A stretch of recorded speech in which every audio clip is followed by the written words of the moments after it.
this morning, ladies and gentlemen, we're going to be discussing your project manager, which is your liver. Your liver lives under your right rib. And a very good liver function test is just to poke your liver. Just push it very hard. And if it's not happy, what will it say to you? Don't. Don't. If you want to know what it should look like, push the other side. And if it's a little tender, don't be concerned, because it's a recoverable organ. It's the only organ in the body that has the ability to regrow, totally regrow.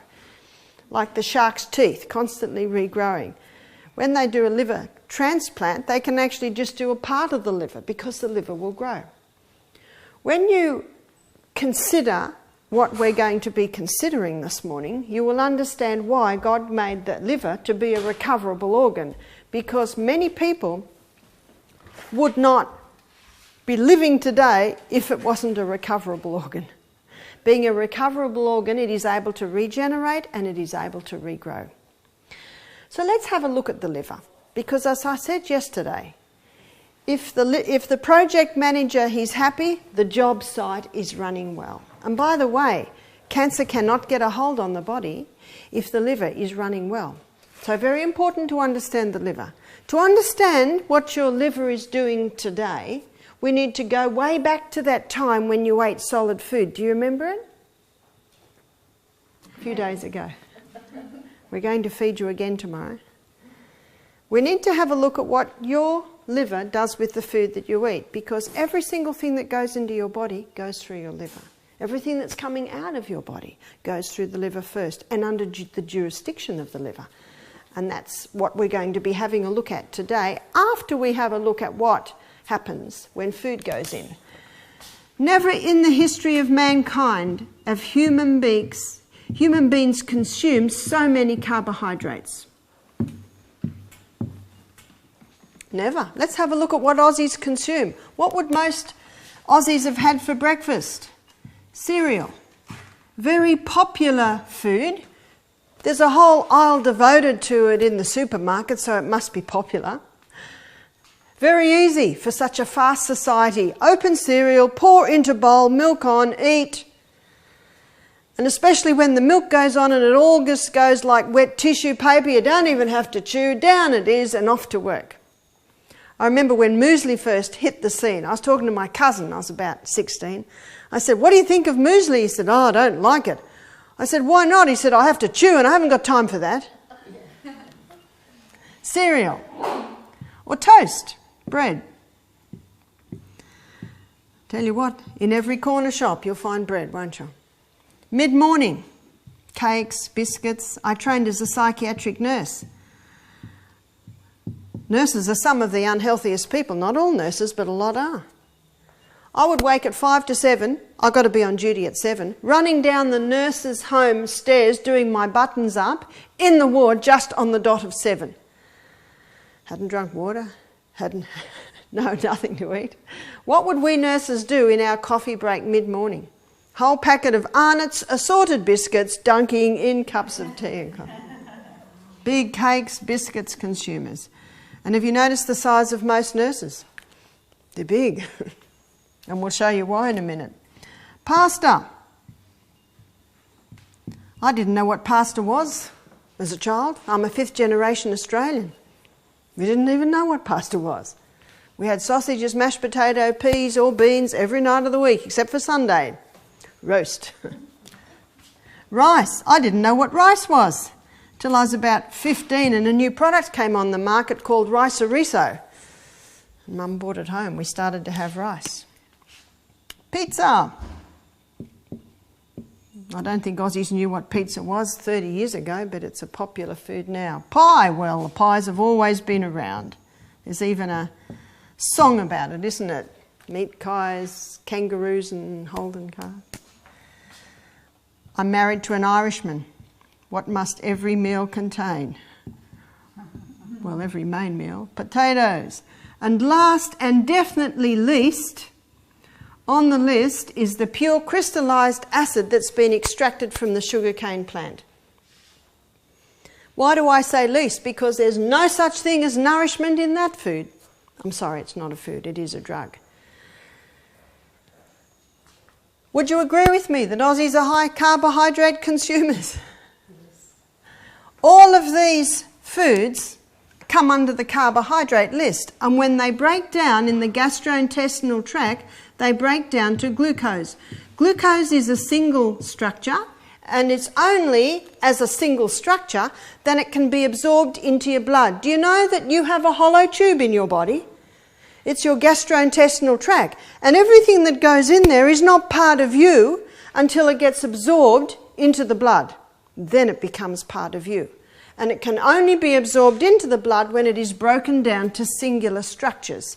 So these foods get broken down as a singular structure. Glucose gets absorbed into the blood, goes on the M1 main highway straight to the project manager. My son's a project manager on a building site. When the plasterers come in, they go to James. When the plumbers come in, they go to James. He's orchestrating the job site. That is what the liver's doing. So the glucose goes to the liver, and the liver determines where the glucose goes. Number one, the glucose is sent to the cell to be burnt as fuel. It is the main fuel used by every cell in the body. Number two, it is stored as glycogen. Glycogen is a name given to quick-release glucose stores. Your liver stores some, but it only can store a little. Your working muscles store some. When you walked up the hill this morning, do you know how you got up the hill? It was your glycogen stores. And the glycogen stored in your working muscles is like it's in a prison. It can only be used by your working muscles. But the glycogen stored in your liver, it can be sent all over the body. But only so much glycogen can be stored. And on a high carbohydrate diet, high glucose is released into the bloodstream. And there's a lot of glucose still left over from being used as the cell and stored as glycogen.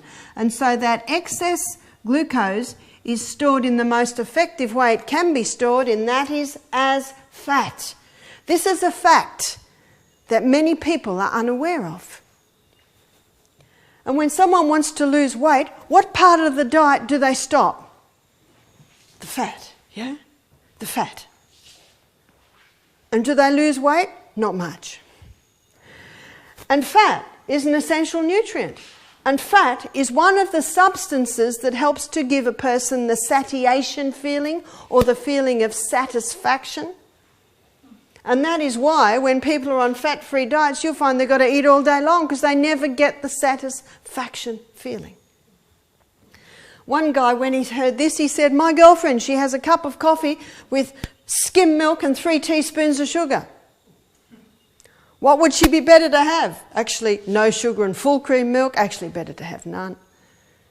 You see, it's a misconception. When I was in New York in April, I consulted with a couple who asked for a consultation, and it surprised me because they were both in their 60s, both obvious professionals. When I consulted with them, I found out they were both doctors of chiropractic, they were both qualified nutritionists. By the way, amazing musicians. He was head of music in the whole of the New York area. I said, why are you coming to see me? And they said, we used to be Dr. Atkins patients. Wow, I was very excited to meet Dr. Atkins patients. We've all heard of Atkins, yeah? What was Atkins famous for? A diet that no one had ever dared put forth before. What was it? It was high meat, high fat, no carbohydrates. They said, we went to Atkins, let's see, probably early 90s, so probably 20 years ago. They went and saw Atkins. We'd heard of his fame. Well, you see, his book was #1 on the New York Times book list 4 years running. Someone loved him. Nutritionists hated him. Why did the people love him? It's very simple. It worked. And isn't that what everyone's interested in? It worked. They said, Atkins took us off our high carbohydrate diet. They said we're vegetarians. By the way, he said, we went to him because we were putting on weight. We were pre-diabetic. We had no energy. We were not happy with our life. And we'd heard that he'd got fantastic results. So we began to eat meat. You see, the Atkins diet, he suggests 20 grams of carbohydrate a day. Now, the recommended daily allowance for carbohydrate is 300 grams a day. So that's quite a drop.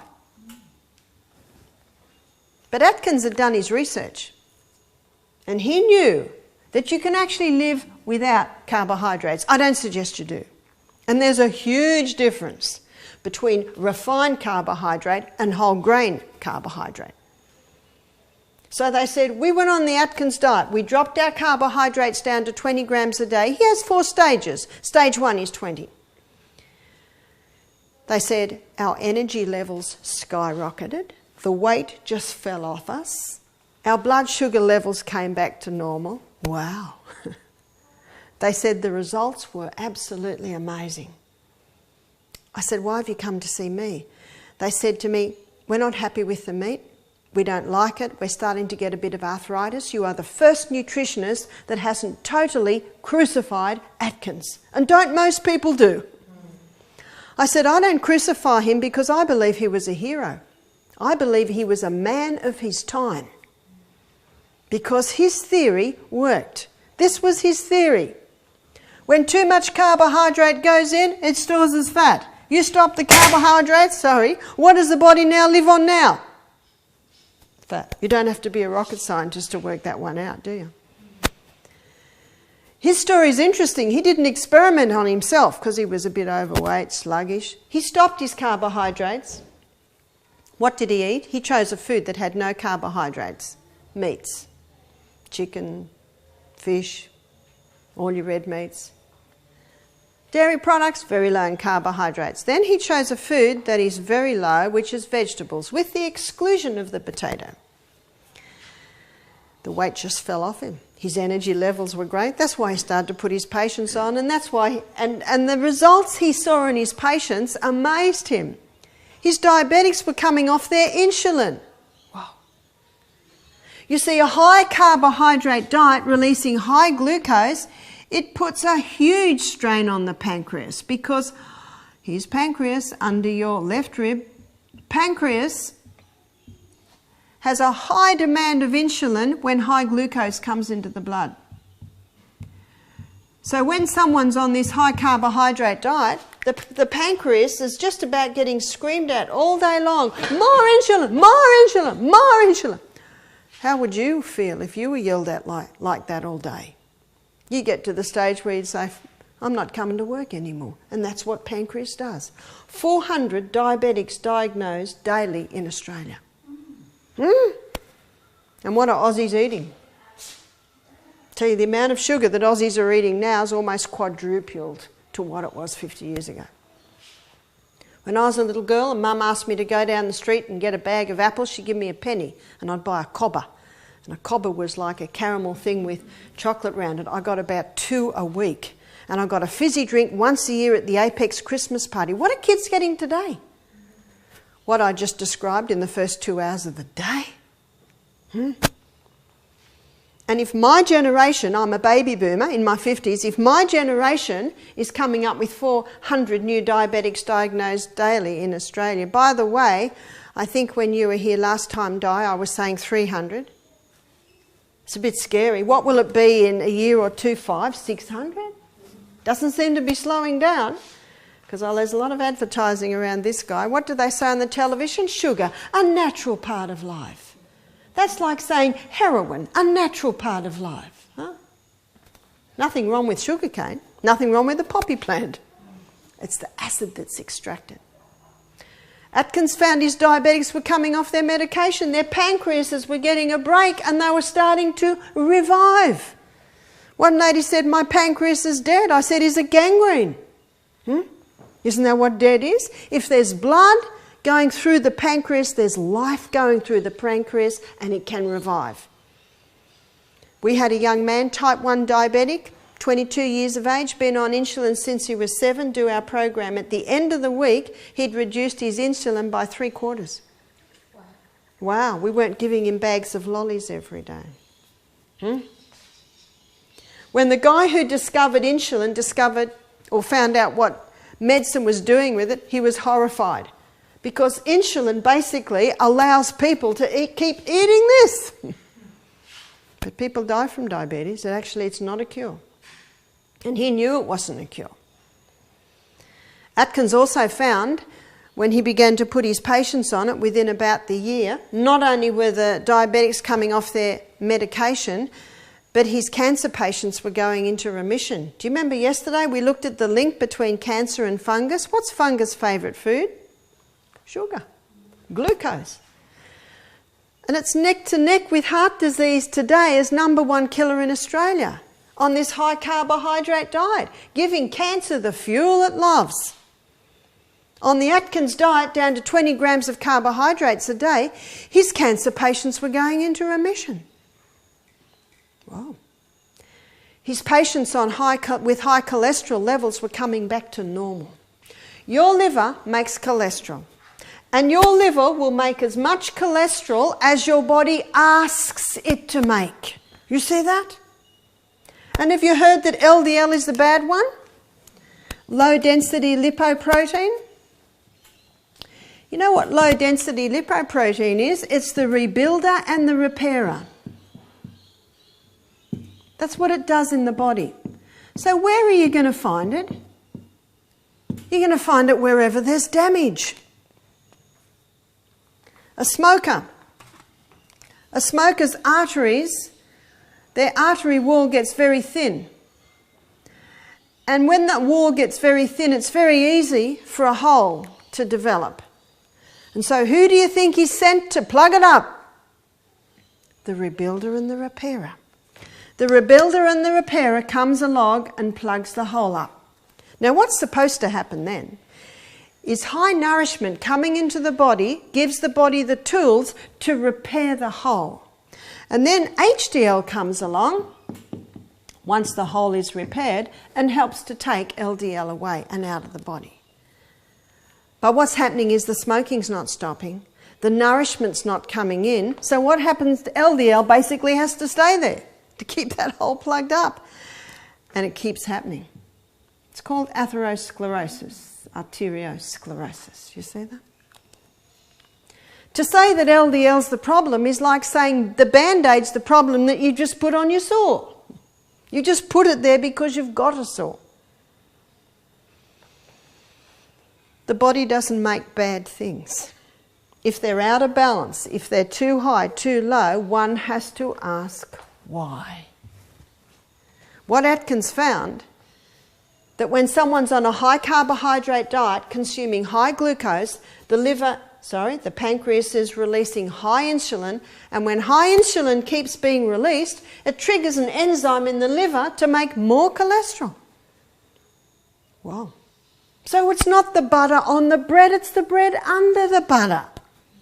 The wrong guy's been shot. That's not the problem at all. And what most people get put on when they have too high cholesterol? Lipitor. Well, you can buy a book called The Human Cost of Lipitor. Because what Lipitor does, what the statin drugs do, they inhibit the biochemical pathway in the liver that the liver uses to make cholesterol, so it doesn't make so much. But that same pathway is the pathway that the liver uses to make coenzyme Q10. And coenzyme Q10 is your heart protective enzyme. Wow. I've got a book in the bookshelf. You might like to look at it. It's only little, won't take long to read. It's by Dr. Peter Dingle. It's called The Great Cholesterol Deception. At the back of the book, there are a whole lot of books you can get. The Great Cholesterol Con, The Great Cholesterol Lie. By the way, that one was written by a cardiovascular surgeon who's performed 5,000 bypasses. And he's written a book, The Great Cholesterol Lie. You can even log into a website for the website for cholesterol skeptics. There's another one that says, who will tell the people it's not cholesterol? Wow. 2 pages of books you can get on the subject. Cholesterol is not the problem. One has to ask why if the cholesterol levels are high. Atkins found on his dietary program, where the people are eating cream, butter, cheese, eggs, meat, their cholesterol levels went down. Whew.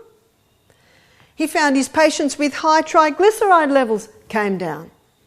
He was so excited about this, he went into the medical journals to see if there was research to prove what he was finding, and there was.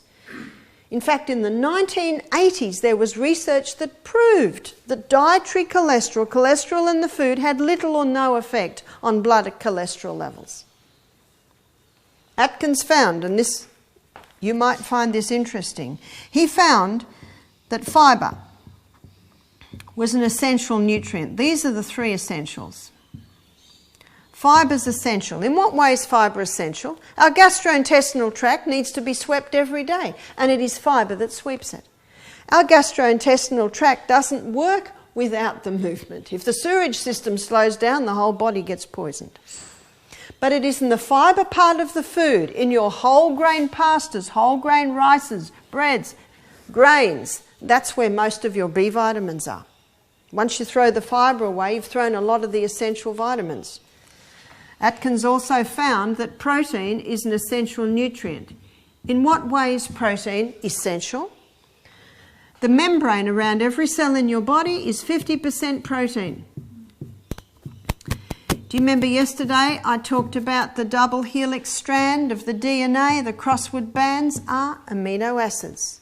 What are amino acids? Let me show you. This is protein.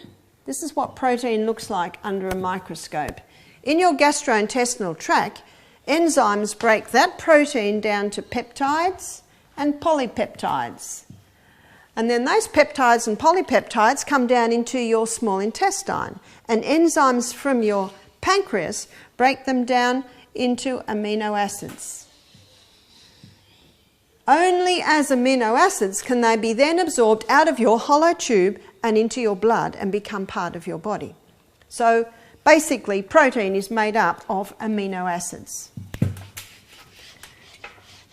I found it interesting when I read of Florence Nightingale that when she had very sick, weak patients, she would give them raw milk or beef tea. What do raw milk or beef tea contain? Both contain protein in a very simple, usable form. Your body cannot heal without protein. On a low protein diet, the body cannot heal. I've had some very sick people come to our health retreat who've been on raw food or fasting for a couple of years. They haven't had enough protein to heal. So you know what I do? I blast them with protein. My son James, you know, he's got arms like my thighs, you know, and he does bodybuilding and he does it only with natural food. And he actually trains quite a few people. And James is like me, you know, very hard to put on weight. He's worked very hard at these muscles here. What does he eat a lot of? Protein. Every single meal has the protein. You cannot build without the protein. Atkins also found that fat is an essential nutrient. You know what that means? We cannot function properly without it. And the membrane around every cell in the body is 50% protein, 50% fat. The membrane around the nucleus, the membrane around the ribosome, the membrane around the little mitochondria, all these little functions inside every cell in the body is 50% protein, 50% fat. Does that make it pretty essential? It does. We need to be greased and oiled. And every lady that comes here on a fat-free diet, she's got a whole bag full of moisturisers, because what's happening to her skin? It's just drying out. And it gets really dry, the moisturisers go on. How does it feel half an hour later? Same. And they say, Barbara, what do you put on your skin? I say, nothing. Nothing. Not a single cent do I spend on anything I put on my skin. But you know what I eat a nice amount of? Fat. I'd rather do that. I'd rather spend money on beautiful olive oil, beautiful coconut oil, top quality nuts and seeds, chia seeds, avocados. I'd much rather do that. I'd much rather my dollar go there. Because we like eating, don't we? And the food should taste fantastic and be of good quality. If it is, your hair will shine. If it is, the skin will work. Your eyes will see. Your ears will hear.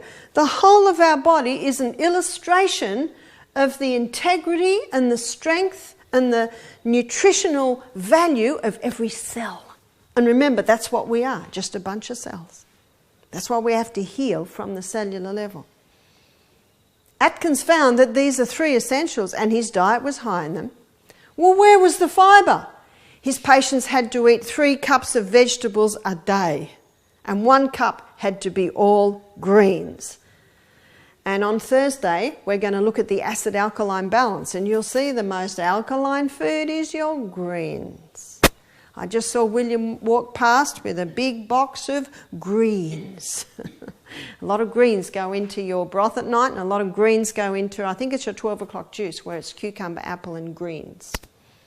Highly alkalizing, as you will see. So that's where the fibre was happening in the Atkins diet. Where's the protein? Well, that's obvious in the meats and the fats. What Atkins found in his research was that carbohydrates are actually non-essential. Now, this is not my opinion, this is fact. Non-essential.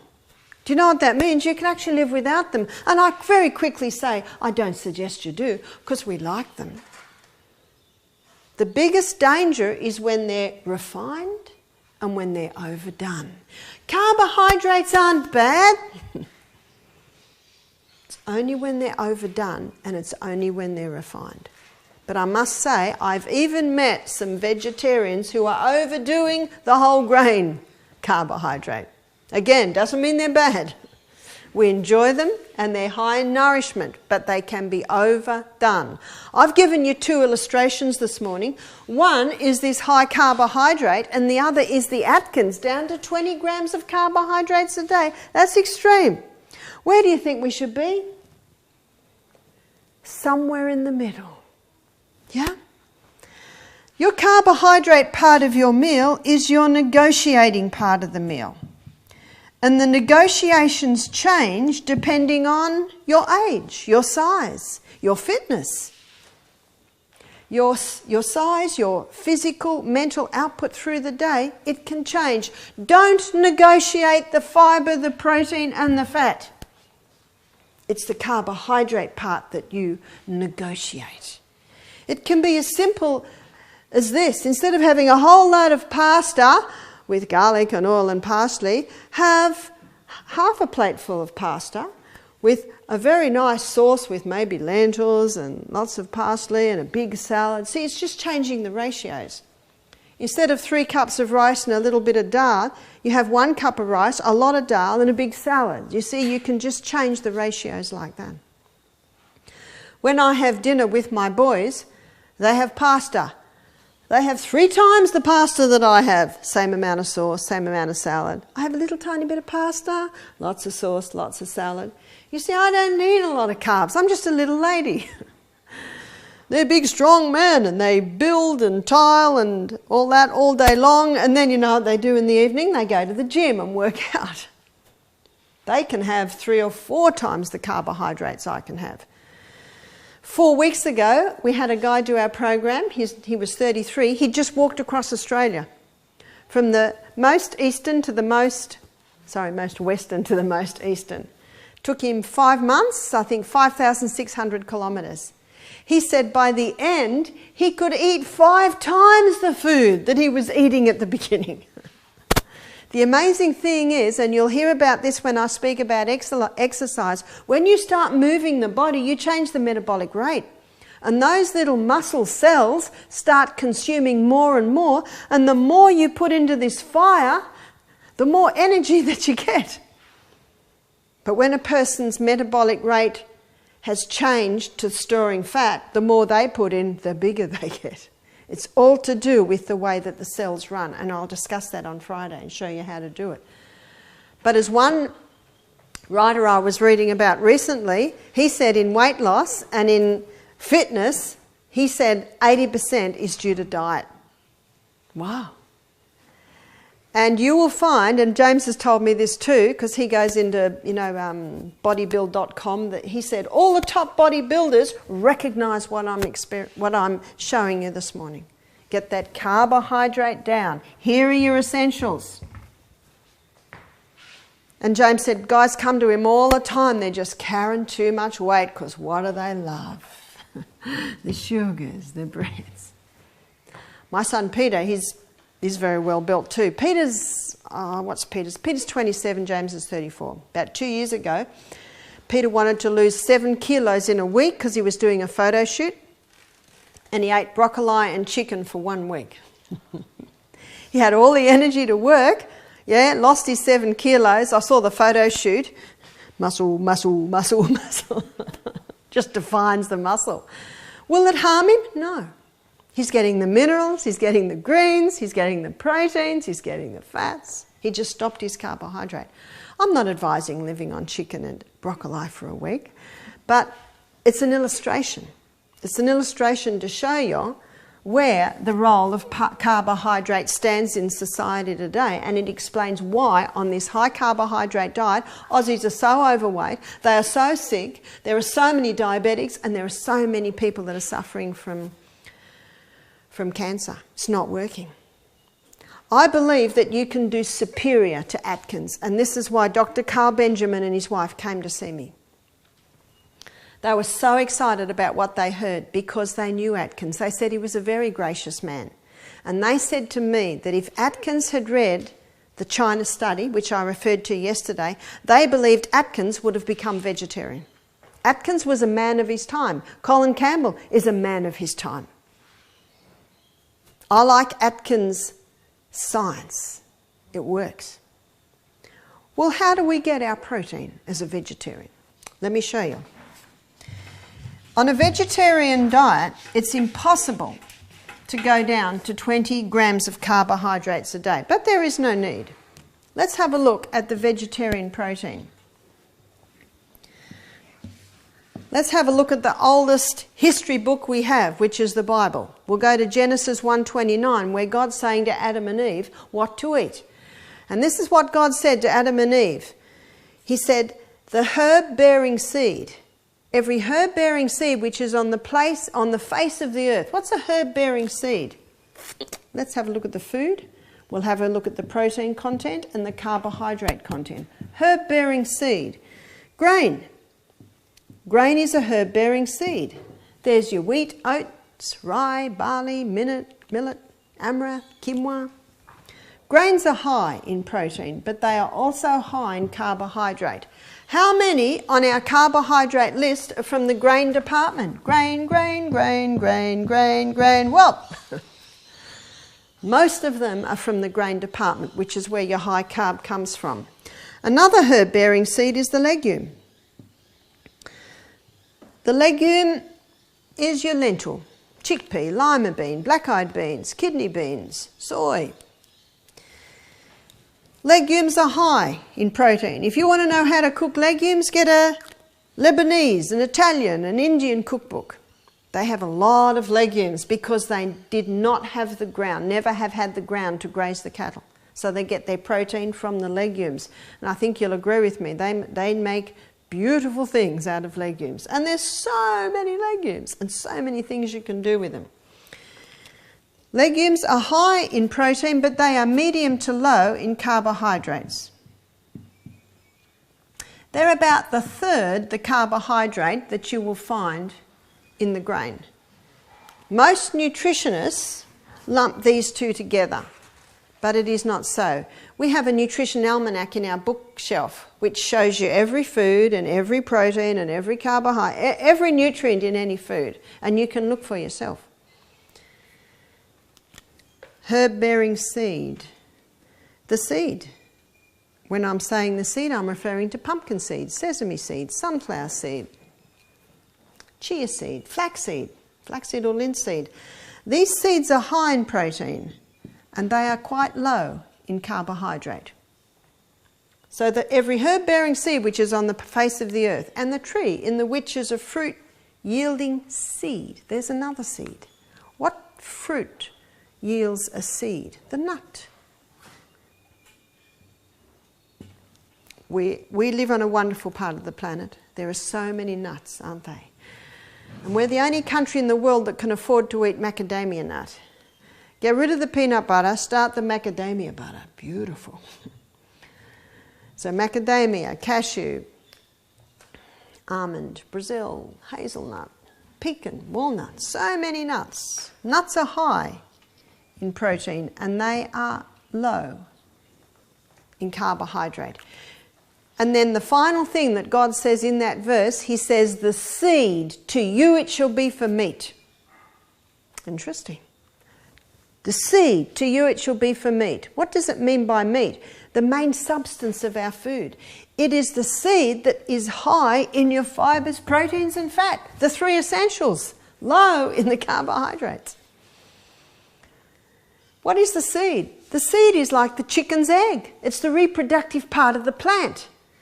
And for that seed to reproduce itself, it must contain all the essential amino acids, and it does. Have you heard that they don't? Well, open the Nutrition Almanac and see for yourself. Every single one of these foods has every amino acid needed for life in the body. Interesting. And yet we're told only meat has. Is that right? To maintain, to ensure that you're getting enough of your essentials, and to ensure you don't overdo your carbohydrate, my suggestion is that you decrease the grain part of your meal and increase the legume, nut, seed part of the meal. That's an easy way to do it. A very easy way to do it. And from tomorrow, our meals will be an illustration of how you can do that.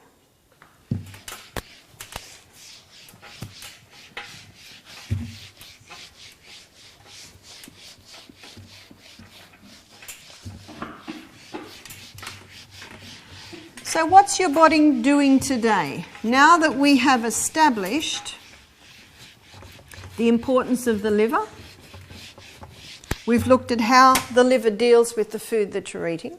What's your liver doing today? And what is today? It is the second day of your detox program. We are not giving you enough glucose to run on, and so some of your fat stores are getting broken down to release some excess glucose.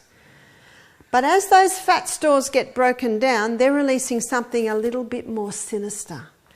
They're releasing the fat-soluble toxins that have been building up in our bodies over many years. Environmental poisons, we are subjected to all of them. Every time I fly a plane, I'm subjected to them. Every time you're in the city.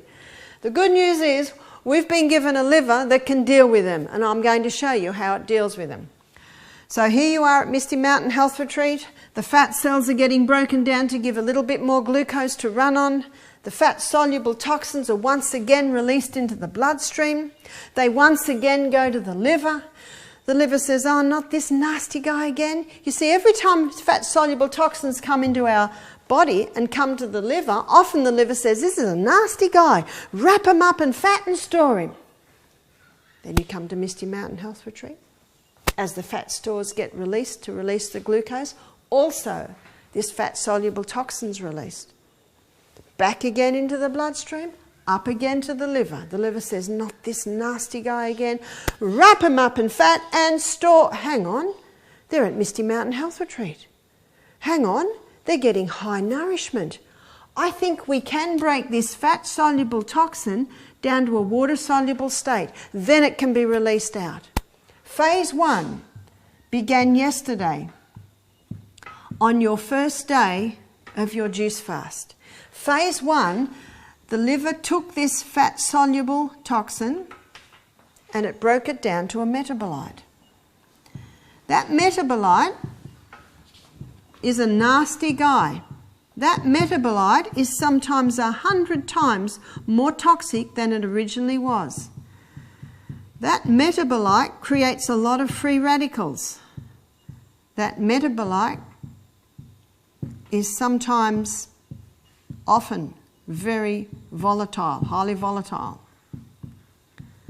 And you might say, what's the body doing? It's just created something worse. That is true, but it is a process.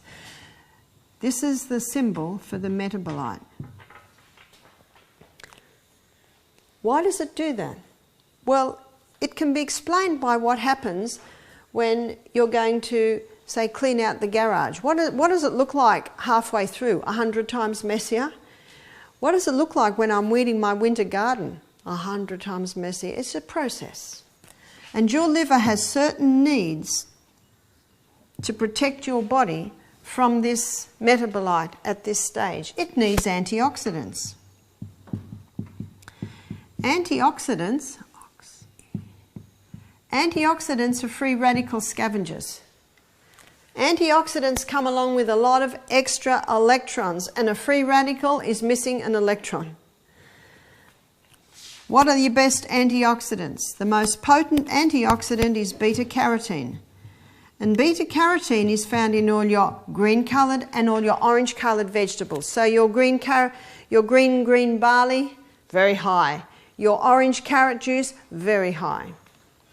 That box of herbs that I just saw William carrying, green herbs, very high. Vitamin C. We are giving you vitamin C with every dose of green barley that you have. Vitamin C is very famous, probably the most famous antioxidant. And we know vitamin C as ascorbic acid. But in the last 10 years, researchers have found that ascorbic acid, when it gives all of its electrons away, it can become a free radical. But in nature, ascorbic acid comes hand in hand with bioflavonoids. And those bioflavonoids continually feed extra electrons back to ascorbic acid to protect it from becoming a free radical. So the bottom line is, if you buy vitamin C, make sure it's ascorbic acid with bioflavonoids. And most of your reputable brands will have that. Vitamin E.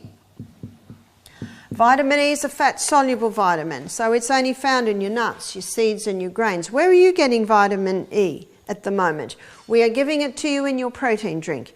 Your protein drink contains soy. Soy is very high in vitamin E. Your protein drink also contains coconut cream, which also has a little vitamin E in it. Stage 1 also requires minerals and vitamin Bs. I put them sideways because they are not antioxidants, so to speak, but they are also required at this stage, which we are giving you. Within 36 hours of starting a detox program, phase 2 kicks in.